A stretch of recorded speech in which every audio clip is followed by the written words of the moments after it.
ठीक है। उसके बाद ये हमारी राष्ट्रीय नदी रही गंगा, ये हमारा राष्ट्रीय फल रहेगा। राष्ट्रीय फल हमारा क्या है? आम। आम हमारा राष्ट्रीय फल है और उसका नाम क्या है आपका? मैनिफेरा इंडिका। ये हमारा राष्ट्रीय पशु है बाघ, और बाघ का मैंने आपको बताया था, क्या बताया था? हाँ, पैंथेरा टाइग्रिस, पैंथेरा टाइग्रिस, ठीक है दोस्तों। इसी तरह से मोर, मोर, मोर वाला याद है आपको? मोर, पाँव, पाँव उसके खराब होते हैं। किसके खराब होते हैं? पाँव। मोर के पाँव खराब होते हैं इसलिए वो रोता है। पाव, पावो क्रिस्टेटस। तो मोर का वैज्ञानिक नाम पावो क्रिस्टेटस है, पावो क्रिस्टेटस। रुपया, हमारे रुपये को कब अपनाया गया? तो मैंने आपको बताया था जो रुपया है उसको अपनाया गया था आपका 2010 के अंदर अपनाया गया था, ठीक है। और इसका डिज़ाइन किसने तैयार किया था? डिज़ाइन इसका प्रारूप तैयार जो किया था वो किया था आपका उदय कुमार ने।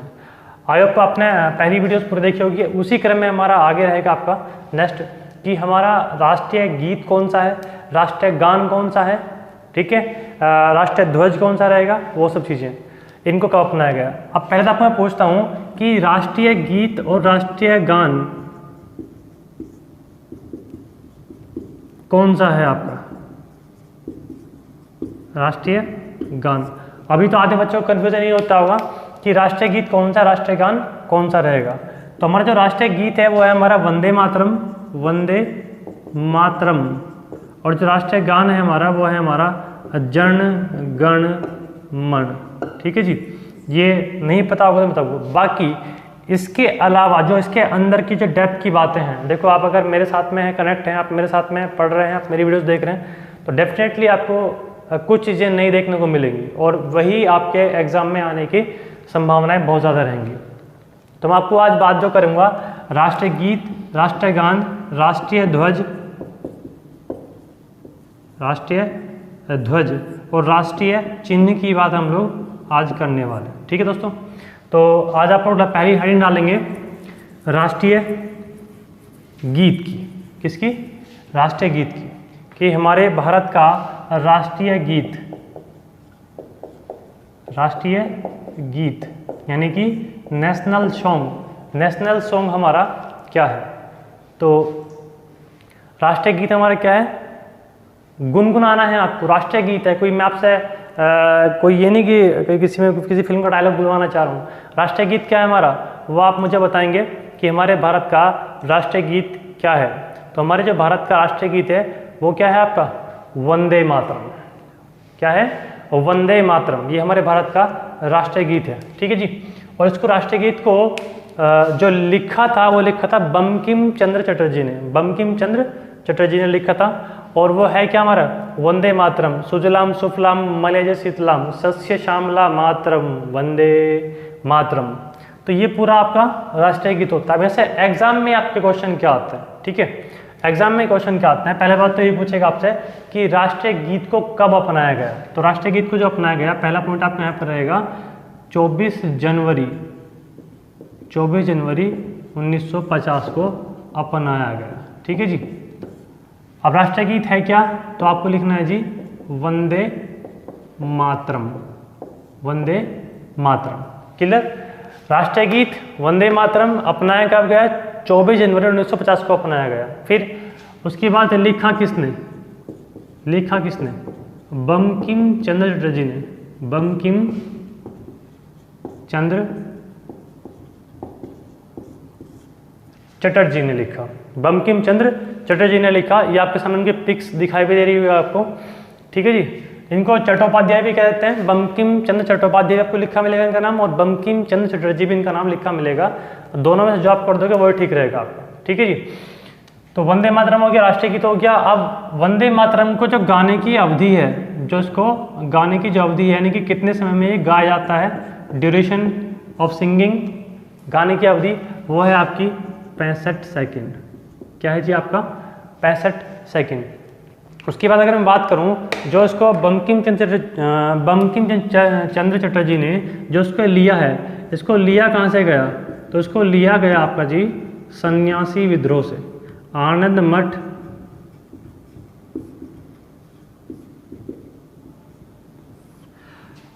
एक क्या था? उपन्यास था।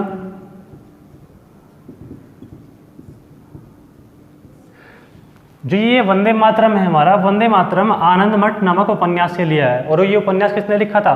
बंकिम चंद्र चटर्जी ने लिखा था। ठीक है जी, ऐसे 2-3 क्वेश्चन आपके बन जाएंगे। उसके बाद अब ऐसे क्वेश्चन पूछता है कि जो आनंद मठ किस पर आधारित था।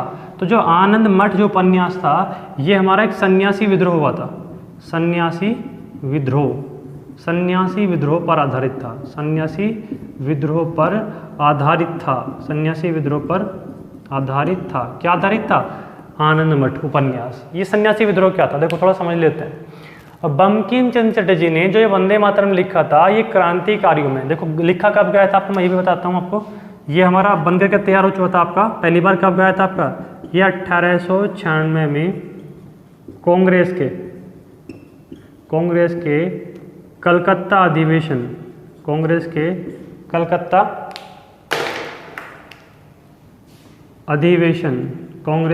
कलकत्ता अधिवेशन में प्रथम बार गाया गया।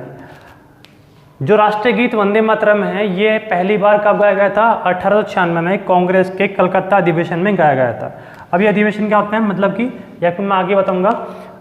कांग्रेस जो पार्टी थी, कांग्रेस पार्टी अपना हर साल बैठक करती थी, उन्हीं बैठक को हम लोग बोलते थे आपका अधिवेशन बोलते थे। और हर साल जो कांग्रेस की बैठकें होती थी यानी कि अधिवेशन जो होते थे वो अलग अलग जगह पर होते थे और अलग अलग सन में होते थे। तो जो 1896 में कलकत्ता अधिवेशन हुआ था वहाँ पर उसको पहली बार गाया गया था। क्वेश्चन एग्जाम में बहुत पूछता है कि भारत के राष्ट्रीय गीत वंदे मातरम को पहली बार कब गाया गया था? तो 1896 में गाया गया था। अब मैं आपको ये मैं क्यों लिखवा रहा हूँ, क्योंकि ऐसे क्वेश्चन पूछे हुए एग्जाम में, जो बात आपको बताऊंगा वो डेफिनेटली है कि कभी ना कभी क्वेश्चन एग्जाम में आया हुआ होगा। अब ये सन्यासी विद्रोह क्या था आपको बताने चाह क्या रहा था, वो ये है, लिख तो पहले लिया गया था। अब जब आपका सन्यासी विद्रोह हुआ था आपका पश्चिम बंगाल में क्या किया था आपका अंग्रेज हुकूमत ने, अंग्रेज सरकार ने हमारे हिंदू जो तीर्थ स्थल थे, राइट, उन तीर्थ स्थलों पर क्या कर दिया था आपका तीर्थ कर लगा दी थी, यात्रा कर लगा दिया था आपका, जिसका विरोध वहाँ के सन्यासियों ने किया था। कहाँ के सन्यासियों ने? पश्चिम बंगाल के सन्यासियों ने किया था। उसी विद्रोह के दौरान क्या लिखा गया था आपका? वंदे मातरम। ठीक है जी, और ये वंदे मातरम जो लिखा हुआ था आपका आनंद मठ नामक उपन्यास में लिखा हुआ था। आई होप आपको समझ में आ चुका होगा कि सन्यासी विद्रोह पर आधारित है, क्योंकि ये क्वेश्चन एग्जाम में पूछ चुका है कि आनंद मठ नामक उपन्यास किस विद्रोह पर आधारित था? तो सन्यासी विद्रोह पर आधारित था। इसका हम जिक्र क्यों कर रहे हैं? क्योंकि हमारे भारत का राष्ट्रीय गीत वंदे मातरम यहीं से लिया गया। इसके गाने की अवधि कितनी है? 65 सेकंड है। इसको कब अपनाया गया? 24 जनवरी 1950 को अपनाया गया। और इसको लिखा किसने? बंकिम चंद्र चटर्जी या बंकिम चंद्र चट्टोपाध्याय ने लिखा। उसके बाद हम बात करेंगे राष्ट्रीय गीत के बारे में। इसके पीछे एक पंगा है, एक विवादित चीज़ क्या है, इसको हमारे भारत के बहुत सारे जो मुस्लिम लोग होते हैं वो इसको गाने से, जैसे ओवैसी वगैरह है, आप सुना अवैसुद्दीन ओवैसी जो आपका हैदराबाद का, वो इसको गाने से मना करता है। क्यों मना करता है? क्योंकि देखिए पश्चिम बंगाल का था, मतलब ये जो हमारे चट्टोपाध्याय साहब थे ये कहाँ के थे? बेसिकली वेस्ट बंगाल से थे। और पश्चिम बंगाल में माँ दुर्गा की पूजा होती है। किसकी पूजा होती है? माँ दुर्गा की पूजा होती है। तो इसके एक पार्ट में जो आप लोग पूरा ये वंदे मातरम पढ़ोगे तो वंदे मातरम के पार्ट में आपको माँ दुर्गा की स्तुति मिलेगी। स्तुति मतलब पूजा, उनका व्याख्या मिलेगी आपको उसमें। तो चूँकि इस वंदे मातरम में माँ दुर्गा का क्या है वर्णन किया गया, इसलिए मुस्लिम लोग काफ़ी इस चीज़ को गाने से मना करते हैं कि हम अपने अल्लाह के अलावा किसी और का नाम नहीं लेंगे, ना ही हम पूजेंगे। तो इसके पीछे कंट्रोवर्सी ये है आपकी वंदे मातरम की। खैर हमें अपने एग्जाम के पॉइंट ऑफ व्यू से ध्यान रखना है कि कैसे हमारे लिए क्या नहीं रहेगा, थोड़ा सा ही ध्यान रखना है आपको। ठीक है जी। उसके बाद अगर पूछे इसकी भाषा क्या रहेगी, राष्ट्रीय गीत की भाषा, तो भाषा आपको आंसर देना है जी संस्कृत है। क्या है भाषा? संस्कृत। थी किस भाषा में लिखा वंदे मातरम आपका? ये आपका संस्कृत भाषा में लिखा हुआ आपका। क्लियर दोस्तों? तो राष्ट्रीय गीत वंदे मातरम अपनाया गया, लिखा किसने? अवधि 65 सेकंड। लिया कहाँ से गया? आनंद मठ से लिया गया। देखो दोस्त मैं आपको बार बार रिवाइज इसलिए कराता हूँ ताकि आपके कोई भी पॉइंट छूटे ना। क्लियर? इसलिए आपको भी दोबारा रिवाइज करना है, जितनी ज़्यादा बार आप लोग रिवाइज करोगे उतना आपको अच्छे से याद होगा। और इसको पहली बार कब गाया गया था? तो 1896 में कांग्रेस के कलकत्ता अधिवेशन में गाया गया था। ये कलकत्ता अधिवेशन मैंने क्यों लिखा? क्योंकि यहाँ से भी क्वेश्चन एग्जाम में पूछता है कि राष्ट्रीय गीत वंदे मातरम को कांग्रेस के कौन से अधिवेशन में गाया गया था, कहाँ पर गाया गया था? तो कलकत्ता अधिवेशन में गाया गया था। क्लियर इतना? चलिए आगे चलते हैं। आगे आप तो डालोगे हेडिंग राष्ट्रीय गान। क्या डालोगे? राष्ट्रीय गान, नेशनल एंथम। नेक्स्ट हमारा रहेगा राष्ट्रीय गान, नेशनल एंथम, नेशनल एंथम। ठीक है जी। और वो क्या है हमारा? वो है हमारा जन गण मन अधिनायक जय हे भारत भाग्य विधाता। ये आपने सभी ने सुना होगा अच्छी तरीके से।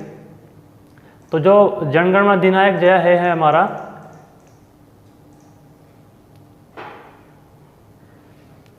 ये राष्ट्रीय गान है हमारा, और राष्ट्रीय गान है हमारा जन गण मन, जन गण मन।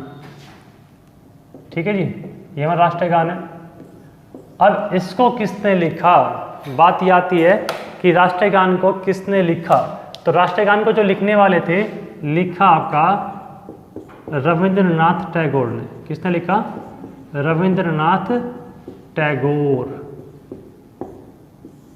ठीक है जी, रविंद्रनाथ टैगोर। राष्ट्रीय गान को अपनाया कब गया? तो इसको अपनाया गया सेम डेट में 24 जनवरी 1950 को अपनाया गया। ठीक है जी, किसने अपनाया? संविधान सभा ने अपनाया। उसके बाद यहाँ से आपको ध्यान रखना है राष्ट्रीय गान को गाने की अवधि। अवधि कितनी है इसको गाने की? तो आपको सभी को पता है 52 सेकंड है।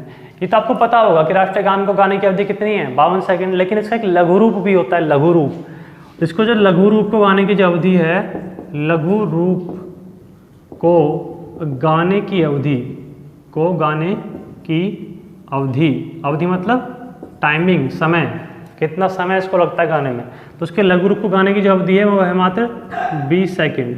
और अब क्वेश्चन है कि जी लघु रूप क्या है? ये लघु रूप, तो लघु रूप है मेरे भाई, लघु रूप जन गण मन अधिनायक जय है भारत भाग्य विधाता जय है जय है जय है। ये इस तरह से आपका छोटा सा एक बना रखा आपका लघु रूप। तो लघु रूप को गाने की अवधि कितनी है? 20 सेकंड। अब ऐसे क्वेश्चन एग्जाम में आता है आपका कि जैसे राष्ट्रीय गीत को पहली बार 1896 में गाया गया था आपका, ऐसे ही पूछेगा कि राष्ट्रीय गान को पहली बार कब गाया गया था। ठीक है, तो दोस्तों इसको गाया गया था आपका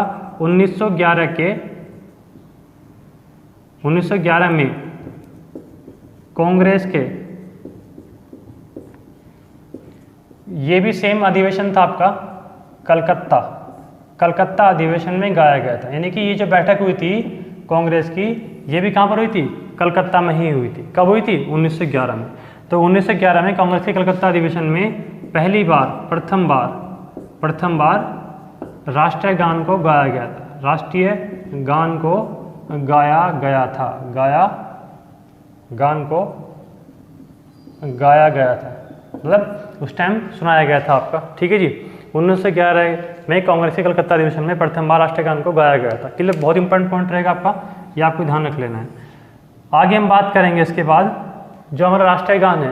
राष्ट्रीय गान अवधि हो गई, ये हो गया। ठीक है, अब क्वेश्चन पूछता एग्जाम में कि राष्ट्रीय गान पहली बार किस पत्रिका में छपा था आपका? राष्ट्रीय गान पहली बार किस पत्रिका में छपा था? तो राष्ट्रीय गान जो था आपका वो हमारा तत्वबोधिनी पत्रिका में पहली बार छपा था। तत्वबोधिनी पत्रिका में पहली बार छपा था। छपा तत्वबोधिनी पत्रिका में पहली बार। तत्वबोधिनी पत्रिका में पहली बार छपा था आपका। क्या छपा था? राष्ट्रीय गान। ये सारे पॉइंट्स वो हैं जो आपके एग्जाम में घुमा फिरा करके काफ़ी बार एग्जाम में पूछ रखे हैं। क्लियर इतना? अब ये तो हो चुका आपका सारी चीज़ें। राष्ट्रीय गान जनगण मन लिखा किसने? रविंद्रनाथ टैगोर ने लिखा। देखो दोस्तों, रविंद्रनाथ टैगोर जी, मैं आपको एक इमेज दिखाता हूँ। रविंद्रनाथ टैगोर जी कैसे थे? देखो ये जो चेहरा है आपका, ये चेहरा आपको ध्यान रखना है बहुत अच्छी तरीके से। रविंद्रनाथ टैगोर, लंबे लंबे से बाल, लंबी लंबी सी दाढ़ी आपकी। ठीक है जी, इन्हीं रविंद्रनाथ टैगोर ने हमारे भारत के जन गण मन अधिनायक यानी कि राष्ट्रीय गान को लिखा था। अभी जो आपको चेहरा है ये आपको ध्यान रखना है, क्योंकि जब आपको आगे हम लोग बात करेंगे पॉलिटिकल साइंस के अंदर, वहाँ पर आपका काफ़ी बार इनका जिक्र आएगा। और इनकी दाढ़ी और इनके बाल से हम एक तरीके से याद रखेंगे इनकी उपाधि। ठीक है, अभी रविंद्रनाथ टैगोर को आपको बता दूं, इनकी उपाधि मिली हुई थी। अगर आपको लिखना हो यहाँ पर नोट में 2-1 पॉइंट लिखेंगे आप लोग, नोट बना करके 2-1 पॉइंट लिखेंगे। पॉइंट क्या लिखेंगे कि देखो जो रविंद्रनाथ टैगोर थे, रविंद्रनाथ टैगोर ने भारत के अलावा किस देश का संविधान और संविधान नहीं, किस देश का राष्ट्रीय गान और लिखा। रविंद्रनाथ टैगोर ने भारत के अलावा किस देश का राष्ट्रीय गान और लिखा। तो आपको बता दूं मैं, तो जो हमारा जो बांग्लादेश है, बांग्लादेश, तो जो बांग्लादेश का जो राष्ट्रीय गान है, राष्ट्रीय गान, वो भी किसने लिखा, वो भी हमारा रविंद्रनाथ टैगोर ने ही लिखा है। और उसका नाम क्या है, तो बांग्लादेश का राष्ट्रीय गान का नाम है आपका अमार सोनार बांग्ला, अमार सोनार बांग्ला। वो भी किसने लिखा है, वो भी आपका इन्होंने ही लिखा है, क्योंकि ये भी पश्चिम बंगाल से बिलोंग करते थे। और जो आपका बांग्लादेश है वो भारत के इस लोकेशन पे है आपका, ठीक है जी, यहाँ पर। तो ये भी पहले आपको पता है कि ये भी भारत का हिस्सा था। तो ऐसे क्वेश्चन पूछता एग्जाम में कि रविंद्रनाथ टैगोर ने और दूसरे किस देश का राष्ट्रीय गान लिखा है, तो बांग्लादेश का लिखा है, कि उसका नाम क्या है, अमार सोनार बांग्ला। दूसरा आपको पॉइंट क्या लिखना है यहाँ पर आपका इस राष्ट्रीय गान के बारे में, कि जो भारत का राष्ट्रीय गान है हो गया, रविंद्रनाथ टैगोर ने लिखा राष्ट्रीय गान हो गया, गाने की अवधि होगी 20 सेकंड होगी, इतना इतना इतना, चलिए ठीक है। तत्वबोधिनी पत्रिका में इसको पहली बार छापा गया था, इतना ही ठीक है आपके लिए। बाकी तो आपको सभी को पता ही क्या है, कैसे कैसे रहेगा आपका। आगे चलते हैं हम लोग। तो राष्ट्रीय गीत हो गया, राष्ट्रीय गान हो गया, उसके बाद हम बात करेंगे राष्ट्रीय चिन्ह की।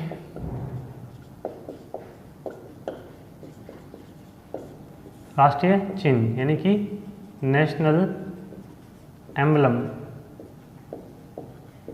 National emblem. नेशनल एम्बलम की अगर मैं बात करूं तो देखो ये हमारा नेशनल एम्बलम है, ठीक है जी, ये हमारा नेशनल एम्बलम है, जिसको हम लोग क्या बोलते हैं, अशोक चिन्ह। अशोक चिन्ह हमारा नेशनल एम्बलम रहेगा। अब नेशनल एम्बलम को अपनाया कब गया, इसको अपनाया कब गया, तो इसको अपनाया गया मेरे भाई 26 जनवरी 1950 को। क्लियर। नेशनल एम्बलम जो लिया गया, देखो जो आप ये नेशनल एम्बलम देख रहे हो, ये एक सिस्टम बनाया था किसने, सम्राट अशोक, मौर्य वंश कह सकते हैं, सम्राट अशोक। सम्राट अशोक ने एक स्तंभ, स्तंभ बोलते हैं खंबे को, ठीक है जी, एक पिलर को, एक कॉलम को, तो एक पिलर बनवाया था कहाँ पर आपका, सारनाथ में। सारनाथ कहाँ पड़ता है आपका, वाराणसी में। तो सारनाथ, इसको लिया कहाँ से गया, ये लिया गया आपका सारनाथ के अशोक स्तंभ से लिया गया, अशोक स्तंभ से लिया गया, सारनाथ के अशोक स्तंभ से लिया गया। इसलिए इसको हम लोग क्या बोलते हैं, इसलिए इसको हम लोग बोलते हैं अशोक चिन्ह बोल देते हैं, ठीक है जी। तो जो वहाँ पे पिलर खड़ा करवाया था आपका सम्राट अशोक ने, उसी पिलर को हमने क्या बनाया, अपने भारत का राष्ट्रीय चिन्ह बनाया, नेशनल एम्बलम बनाया। क्लियर इतना। तो बहुत इंपॉर्टेंट रहेगा कि सारनाथ, सॉरी, राष्ट्रीय चिन्ह कहाँ से लिया गया, सारनाथ के अशोक स्तंभ से लिया गया। सारनाथ कहाँ पड़ता है आपका, वाराणसी, जिसको हम लोग बोलते हैं बनारस। कब अपनाया गया, 26 जनवरी 1950 को अपनाया गया। ओके। अब इसके नीचे एक वाक्य लिखा हुआ है, इसको मैंने आपको कल भी लास्ट क्लास में बताया था, आपका राष्ट्रीय वाक्य। तो राष्ट्रीय वाक्य क्या है हमारा, हाँ जी, राष्ट्रीय वाक्य क्या है हमारा, राष्ट्रीय वाक्य सर जी लिख तो रहा है, क्या लिख रहा है, सत्यमेव जयते, ये हमारा राष्ट्रीय वाक्य है। तो नेशनल एम्बलम के नीचे क्या लिखा होता है, राष्ट्रीय वाक्य लिखा होता है सत्यमेव जयते। और ये मैं आपको लास्ट वीडियो में बता चुका हूँ, जो पार्ट 1 है हमारा, कि सत्यमेव जयते जो लिया गया वो कहाँ से लिया गया, वो लिया गया हमारा मुंडको उपनिषद से। कहाँ से, मुंडको उपनिषद, मुंडको उपनिषद। मैंने आपको लास्ट क्लास में ही बताया था, आपका प्रीवियस क्लास में, कि टोटल जो उपनिषद है वो कितने हैं, 108 हैं। और उन 108 में से जो मुंडको उपनिषद है उसी में से एक ये वाक्य लिखा हुआ सत्यमेव जयते, सत्य की ही जीत होगी। क्लियर। और ये भी मैंने आपको बताया था कल की क्लास में, लास्ट क्लास में, कि मुंडको उपनिषद का जो संबंध है वो किससे है, वो है आपका अर्थव्यवेद से, अर्थव्य वेद, अर्थव्य वेद से। काफ़ी बार एग्जाम में क्वेश्चन आ चुका है। और दूसरा भी पूछता है, सत्यमेव जयते राष्ट्रीय वाक्य है, जो उसकी लिपि क्या है, वो किस लिपि में लिखा हुआ है, तो उसकी लिपि है देवनागरी, ठीक है। क्वेश्चन पूछता है कि भारत के राष्ट्रीय चिन्ह में सत्यमेव जयते किस लिपि में लिखा हुआ है, सत्यमेव जयते किस लिपि में लिखा हुआ है। तो ये आपको ये जो लिपि है इसको बोलते हैं हम लोग देवनागरी लिपि, देवनागरी लिपि। ये सत्यमेव जयते कहाँ से लिया गया, मुंडकोपनिषद से लिया गया। इतना क्लियर आपको। आगे चलते हैं, जो राष्ट्रीय चिन्ह रहेगा हमारा। अब जो राष्ट्रीय चिन्ह है आप देख रहे होगे, इस पर क्वेश्चन पूछता है कि राष्ट्रीय चिन्ह पर कितने पशुओं का चित्र अंकित है। राष्ट्रीय चिन्ह पर, नेशनल एम्बलम पर कितने पशुओं का चित्र अंकित है, ये क्वेश्चन पूछता है एग्जाम में। तो आपको बता दूं मैं, यहाँ पर आपके 4 पशुओं का चित्र अंकित है। कितने का, 4। अब 4 पशु कौन कौन से हैं, 4 पशु हैं जी आपके, पहला शेर, दूसरा बैल, तीसरा हाथी और चौथा रहेगा आपका हाथी, बैल, हाँ शेर, एंड उसके बाद आपका एक रहेगा जी शेर, बैल, हाथी, उसके बाद घोड़ा। क्या रहेगा, घोड़ा। तो हमारे नेशनल जो एम्बलम है उस पर 4 पशुओं का चित्र अंकित है, शेर। और शेर ये है कहाँ पर, देखो ये तो आपको यहाँ पर बता दूं, पहले आपको 4 शेर हैं। पहले नेशनल एम्बलम पर कितने शेर रहेंगे, 4, 3 इसके, एक इसके पीछे रहता है, इस वाले के पीछे। ये आपका घोड़ा है, ठीक है जी। यहाँ पर क्या आपका ये घोड़ा रहेगा। मैं आपको दूसरी इमेज दिखाता हूँ। और आपने एक चीज़ नहीं देखी होगी अभी तक कि जो हमारा, देखो जो हमारा राष्ट्रीय चिन्ह है, राष्ट्रीय चिन्ह पर अशोक चक्र भी आपका अंकित रहेगा, ठीक है। और यहीं पर आपका एक हाथी, ये आपको दिखाया जा रहा है हाथी। तो राष्ट्रीय चिन्ह पर जो हाथी होता है वो हाथी पीछे की तरफ होता है, जो जनरली आपको दिखाई नहीं देता, लेकिन इस पर हाथी भी अंकित होता है। तो राष्ट्रीय चिन्ह पर कितने पशु का चित्र अंकित रहेगा, 4 का, हाथी, बैल, घोड़ा एंड उसके बाद शेर। अब बाकी के और कहाँ रहते हैं आपके, मैं अभी दिखा देता हूँ आपको। देखो रटना नहीं है, समझना है। मैं आपको क्या बताया, रटना नहीं है, समझना है भाई, ठीक है जी। अभी देखो यहाँ पे आपको दिखाई दे रहा होगा, ये आपका है घोड़ा और ये है आपका बैल। घोड़ा, बैल और जो चक्र है इसके पीछे आपका रहता है हाथी का, और चौथा आपका रहता है इसमें शेर। तो इसमें कितने पशु चित्र अंकित हो गए, 4 के, शेर, बैल, हाथी और घोड़ा। यहाँ पर आपको जब बता दूं मैं, बैल को कई जगह क्या लिखा देता है, वो आपको लिख देता है वर्षभ, या इसको लिख देता है आपका सांड। क्या लिख देता है आपका, सांड भी लिख देता है, क्लियर। तो कुछ भी आपको मिले ये आपको एक ही नाम रहेगा, इसके पर्यायवाची रहेंगे। तो ये चीज़ें आपको थोड़ा सा ध्यान रखना कि इस पर 4 पशुओं के चित्र अंकित रहेंगे, ठीक है दोस्तों। तो ये आपका हो चुका है नेशनल एम्बलम, राष्ट्रीय चिन्ह। कब अपनाया गया, 26 जनवरी 1950 को अपनाया गया। कहाँ से लिया गया, सारनाथ के अशोक स्तंभ से लिया गया। कितने पशु अंकित हैं इस पर, तो इस पर 4 पशु अंकित हैं, शेर, बैल को हम लोग वर्षभ भी कहते हैं या सांड भी कहते हैं, हाथी और उसके बाद घोड़ा, क्लियर इसमें। अब आगे चलते हैं हम लोग नेक्स्ट अपना इस पे। तो राष्ट्रीय गान हो गया, राष्ट्रीय गीत हो गया, राष्ट्रीय चिन्ह हो गया। हम बात करते हैं राष्ट्रीय ध्वज की। राष्ट्रीय ध्वज यानी कि नेशनल फ्लैग। तो आप लोग डालेंगे heading national flag. Next heading क्या डालेंगे आप लोग, नेशनल फ्लैग। राष्ट्रीय ध्वज, राष्ट्रीय ध्वज यानी कि नेशनल फ्लैग, ठीक है दोस्तों। राष्ट्रीय ध्वज क्या है आपको सभी को पता है, जो सबको जान से प्यारा है हम सबको, क्या है जी, तिरंगा है। अब पहला क्वेश्चन एग्जाम में यहाँ पे बनता है कि राष्ट्रीय ध्वज तिरंगे को संविधान सभा द्वारा कब अपनाया गया। राष्ट्रीय ध्वज तिरंगे को संविधान सभा द्वारा कब अपनाया गया, तो उसको अपनाया गया था आपका, बता चुका हूँ मैं पहले पार्ट में, सॉरी सेकंड पार्ट में बता चुका हूँ मैं, 22 जुलाई 1947 को, ठीक है जी। 22 जुलाई 1947 को राष्ट्रीय ध्वज को, तिरंगे को अपनाया गया था। अब अपनाया गया था मतलब क्या है इसका मतलब, इसका मतलब दोस्तों देखो ये है आपका जो हमारा राष्ट्रीय ध्वज था। पहले हमारे राष्ट्रीय ध्वज में काफ़ी सारे बदलाव किए गए। कैसे बदलाव किए गए मैं आपको भी दिखाता हूँ। देखो जो हमारा राष्ट्रीय ध्वज तिरंगा है, पहले तिरंगा ऐसा नहीं था। तिरंगे में काफ़ी बार बदलाव किए गए और उन बदलावों के फलस्वरूप क्या होता है, कोई चीज़ डिसाइड नहीं हो पा रही थी कि हमारे तिरंगा या राष्ट्रीय ध्वज क्या होना चाहिए। जो हमारा राष्ट्रीय ध्वज था पहले 1857 में, पहले ऐसा था। 1906 में ऐसा हुआ जिसमें आपका कमल का फूल भी है, चांद सूरज वगैरह बना रखे हैं। फिर आपका इसमें चांद सितारा आया 1907 के आसपास। उसके 1917 में आपका इस तरह से तिरंगा रहा है। यही तिरंगे ही हैं हमारे, इसी को हमारा राष्ट्रीय ध्वज था पहले ये। अलग अलग समय पर। फिर उसके बाद 1921 में इसमें चरखा आया, ठीक है, और उसके बाद 1931 में फिर इसमें दोबारा से चरखा आया, इस पर सड़ कर दिया गया। फिर 1947 में, मैंने आपको डेट लिखवाई ना ये, कि 22 जुलाई 1947 को 1947 में पंडित जवाहरलाल नेहरू ने संविधान सभा के सामने खड़ा होकर के तिरंगे को दिखाया कि आज के बाद हमारा राष्ट्रीय ध्वज यानी कि झंडा हमारा क्या रहेगा, वो तिरंगा रहेगा। तो फाइनल जो हमारा तिरंगा जिसको आप लोग देखते हो वर्तमान में, वो 22 जुलाई 1947 को बनकर के तैयार हुआ, ठीक है। और इस तरह से आपको इसमें ये स्वरूप तैयार हुआ। क्लियर इतना? तो अपनाया कब गया? 22 जुलाई 1947 को अपनाया गया। क्लियर? अब ऐसा क्वेश्चन बनता है कि जब इतने सारे पहले प्रारूप थे, राइट, तो इस प्रारूप को तैयार किसने किया, यानी कि जो वर्तमान आपका तिरंगा इसको बनाया किसने, कैसे बनाया गया, ठीक है। तो इसका जो स्वरूप तैयार किया, जिसको चित्रण किया, चित्रण नहीं कहेंगे इसको, इसका जो स्वरूप तैयार किया, स्वरूप तैयार किया, वो स्वरूप तैयार किया आपका पिंगली वेंकैया ने। किसने? पिंगली वेंकैया ने। बहुत इंपॉर्टेंट क्वेश्चन है कि राष्ट्रीय ध्वज का स्वरूप किसने तैयार किया? पिंगली वेंकैया ने तैयार किया। राष्ट्रीय ध्वज का जो लंबाई और चौड़ाई का जो अनुपात है, का जो रेशो है, वो कितना रहता है आपका? राष्ट्रीय ध्वज की लंबाई और चौड़ाई का अनुपात कितना रहता है आपका? वो रहता है आपका जी 3:2। ये 3:2 से मतलब क्या होता है? देखो, जब आपका राष्ट्रीय ध्वज तिरंगा होता है, अगर उसकी आपने चौड़ाई आपने 2 फीट रखनी है, तो उसकी लंबाई आपको कितनी रखनी पड़ेगी? आपको 3 फीट रखनी पड़ेगी। अगर आप इसकी चौड़ाई 2 मीटर रख रहे हैं, तो आपको इसकी लंबाई 3 मीटर रखनी पड़ेगी, यानी कि इसी रेशो में रहेगा आपका। यानी कि अगर आपका झंडा 20 फीट चौड़ा है, तो आपका जो झंडा रहेगा वो 30 फीट लंबा होना चाहिए, ठीक है। तो इसी को बोलते हैं हम लोग लंबाई चौड़ाई का अनुपात कितना रहता है आपका? 3:2 रहता है। क्लियर दोस्तों?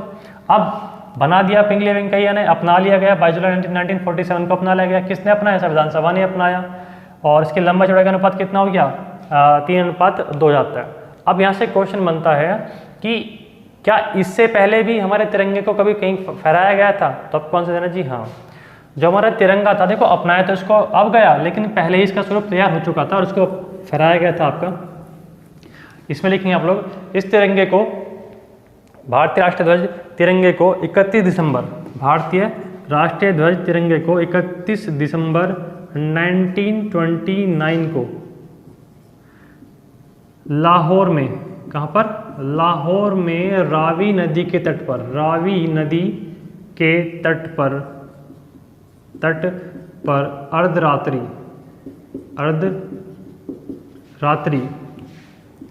को फहराया गया था।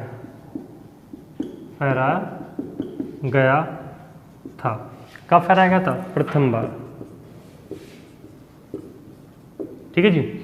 तो राष्ट्रीय ध्वज तिरंगे को पहली बार 31 दिसंबर 1929 को लाहौर में रावी नदी के तट पर अर्धरात्रि को फहराया था। फहराया किसने था, यानी कि इसको दिखाया किसने था? वो फहराया था आपका पंडित जवाहरलाल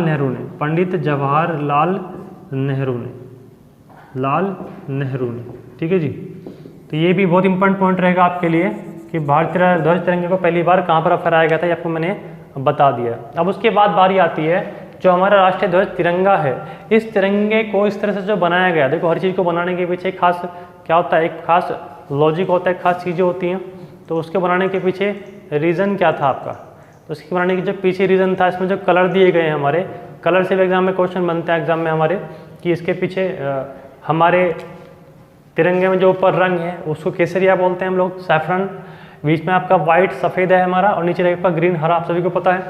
लेकिन ऐसा, और ये भी आपको पता होगा कि इसके मतलब क्या रहेंगे, लेकिन मेरा फ़र्ज़ आपको बताना, ठीक है जी। क्योंकि देखो आप, हमारे बीच में हर एक तरह का स्टूडेंट बैठा रहता है। कुछ तो ऐसे होंगे जिन्होंने इस टॉपिक को पहले काफ़ी बार पढ़ रखा होगा, लेकिन कुछ ऐसे होंगे आप में से जो पहली बार पढ़ रहे होंगे। तो नुकसान किसी का ना हो, क्योंकि हमें ज्ञान है, हमें नॉलेज है, हमें अपना ज्ञान से मतलब नहीं है, हमें आपको सिखाना, ठीक है दोस्तों। तो किसी भी चीज़ को ये मत सोचें कि भाई मुझे बहुत ज़्यादा आता है या मेरे तो बकवास चीज़ें मुझे सब पता है, ऐसा मत करें। जितनी बार आप इन चीज़ों को पढ़ेंगे उतना आपका माइंड इन चीज़ों को स्ट्रॉन्ग तरीके से याद रखेगा।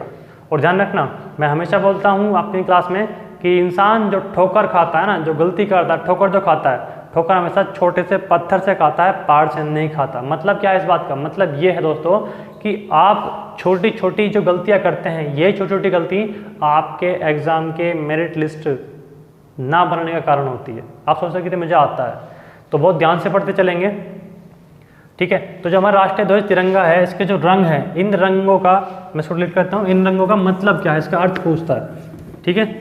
अगर आप अपने कॉपी पर आपको बनाना हो तो अपना राष्ट्रीय ध्वज तिरंगे को इस तरह से बना सकते हैं, ठीक है दोस्तों।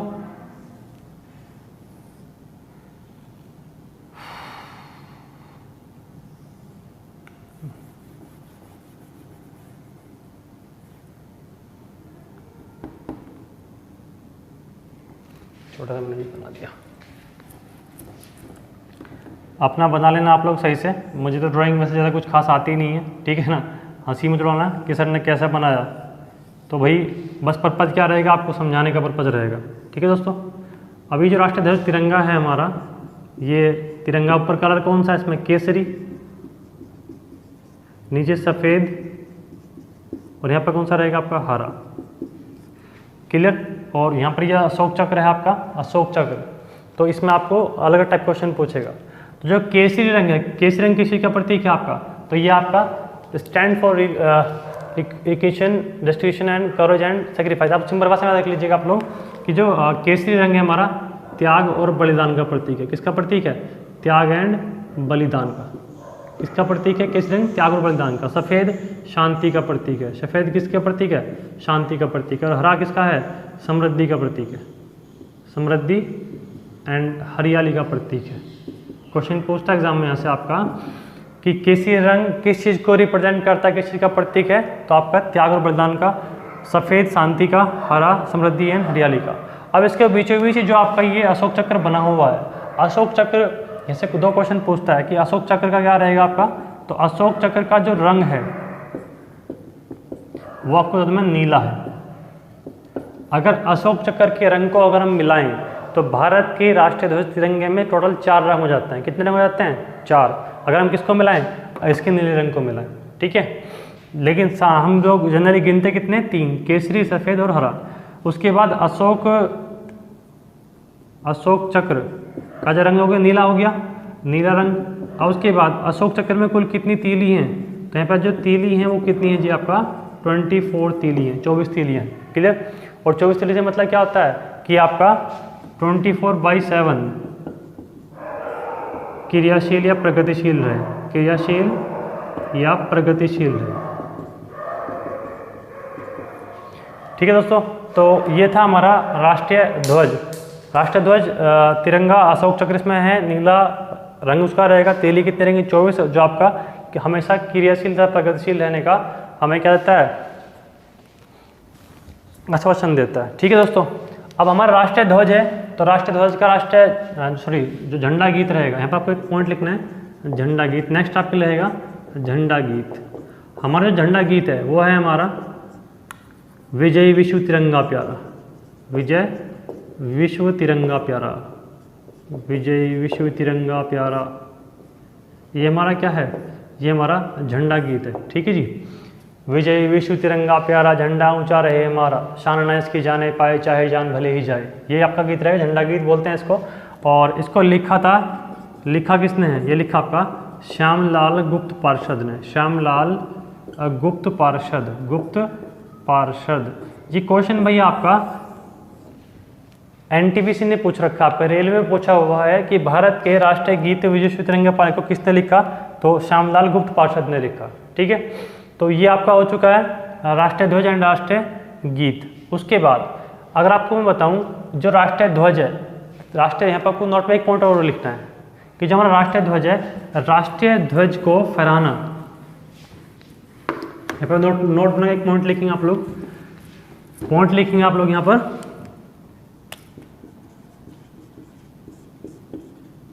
कि अनुच्छेद मतलब आर्टिकल, अनुच्छेद 19A के तहत, हमारे यहाँ पर एक आर्टिकल है अनुच्छेद 19A, अनुच्छेद 19A के तहत राष्ट्रीय ध्वज फहराना, राष्ट्रीय ध्वज को फहराना जो हम फहराते हैं, व्यक्ति का मौलिक अधिकार है, व्यक्ति का मौलिक अधिकार है, मौलिक अधिकार है। ठीक है दोस्तों, तो ये थे आपके मोस्ट इम्पोर्टेंट पॉइंट्स आपके काय में, जो हम लोग राष्ट्रीय प्रतीक चिन्हों की बात कर रहे थे। आपके सारे राष्ट्रीय प्रतीक चिन्ह हो चुके हैं कंप्लीट। अब इस वीडियो को, इस वाली वीडियो को, इससे पहले वाली वीडियो को जो पार्ट 1 है, उन दोनों को आप लोग बहुत ध्यान से देखेंगे और दो बार देखेंगे, कम से कम दो बार देखेंगे अगर आप लोग, तो आई प्रॉमिस कि आपको एक भी क्वेश्चन ऐसे मिस नहीं होगा। और अगर मैं बात करूं तो ये आपको सब देख ही लिया है आपने, जनगणना अधिनायक सारी चीज़ें आपको मैं करा चुका हूं, कोई भी चीज़ आपकी इसमें छुट्टी नहीं है, बस मेहनत आपको करनी है। ठीक है दोस्तों, बिना मेहनत किए देखो कहीं कुछ नहीं होगा ज़िंदगी की किसी भी पार्ट में। आपको अगर आपको आगे बढ़ना है तो आपको मेहनत ही करनी होगी। ठीक है दोस्तों, तो आपको बहुत बहुत शुभकामनाएं आपकी लाइफ के लिए। नमस्कार।